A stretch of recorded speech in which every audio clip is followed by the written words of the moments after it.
Hi guys, in this video I'm going to show you how to download TikTok videos without watermark.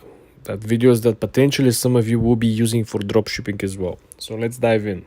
First thing, you want to launch the TikTok app. You want to scroll through your feed. Let's say we want to download this video, right? You want to click on the arrow over here under the comment section. You get three menus popping out. You see 1, 2, 3. You want to click on the second one over here and you want to click on the blue icon, copy link. Okay, and I want you to head on Google Chrome and I want you to look for this app over here. It's called Snaptik. Snaptik will offer you downloading videos for free without watermark. You want to click on Snaptik. You want to hit this search box, right? And I want you to paste the link that we just copied. Then I want to hit paste. Then you click download.